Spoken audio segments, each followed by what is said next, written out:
So let's look at a couple of different chart examples here. So the first one we're going to look at is a 40 female who's been trying to conceive for 1 year, and we can see her mirror data discovered overall low estrogen levels, and we see that there's a lack of rise of that estrogen leading to the LH surge, and then following there's very low progesterone levels. So if a patient were to come to and say, I'm trying to conceive, this is my mirror data, how would this information be helpful for you? I like this chart a lot, Rose. I think it's really helpful because this is the kind of thing that can sometimes slip through the radar. Sometimes you can capture this on blood labs, but not always. And it doesn't always show up with symptomatology around their menses.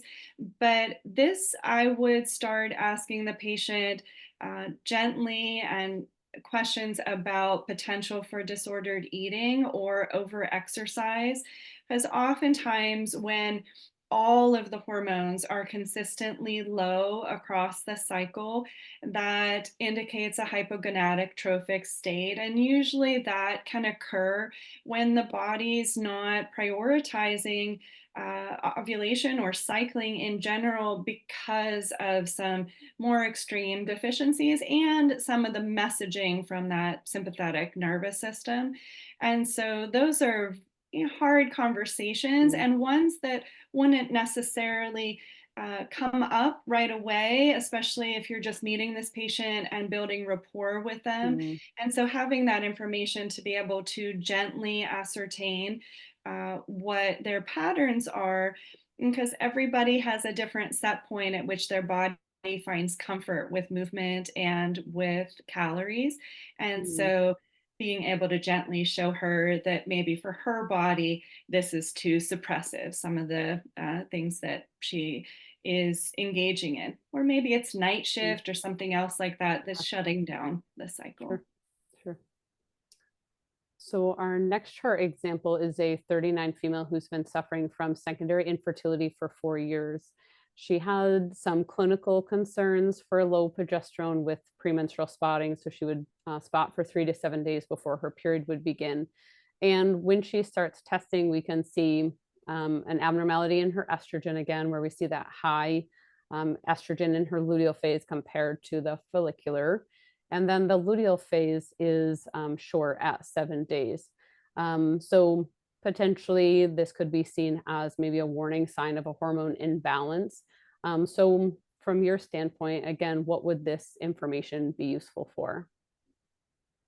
This chart kind of signifies a lot of what I think about all the time in terms of the difference between anovulation and optimal ovulation and all of the gray area in between there, because there really are suboptimal ovulations that can happen, but the follicle isn't big enough for achieving a pregnancy. And so this can be really helpful for guiding to see if your supplemental choices with melatonin, or I really like the Feminescence brand maca, or if you're using medications, the Clomid or letrozole, if you see that it's improving not the ovulation by its strength, but you see that more in the luteal phase can expand to a timing where the conception could actually happen, because it takes around 7 to 10 days for a conception to even make it to the uterus.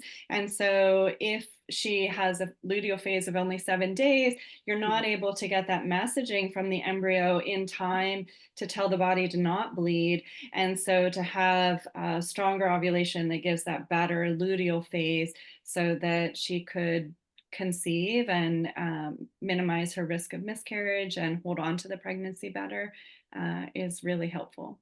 Sure. And so, what if this patient came to you and was not trying to conceive? Would this information still be helpful for you? Yeah, I think it's really helpful always for patients in terms of to know if their symptomatology is from uh, low progesterone, relative higher estrogen because she could be having some struggle with PMS or Mm. PMDD here with this really short luteal phase in comparison to her longer cycle. And so I would find that really helpful. She might not be sleeping during the first part of the cycle because her estrogens are off there. And so you can really line it up with what she's consistently struggling with, whether or not it has anything to do with if we're going to use that ovulation for conception or not. Sure. The last chart example we have for this section is a patient who's had a uterine hysterectomy. She does have intact ovaries, and we see the mirror data showed rising estrogen leading to her LH surge. An LH surge here on cycle day 17 and 18. And then we see rising progesterone after her LH surge. So in this scenario, obviously the patient did not have a menstrual period, so she marked where she thought her period was happening.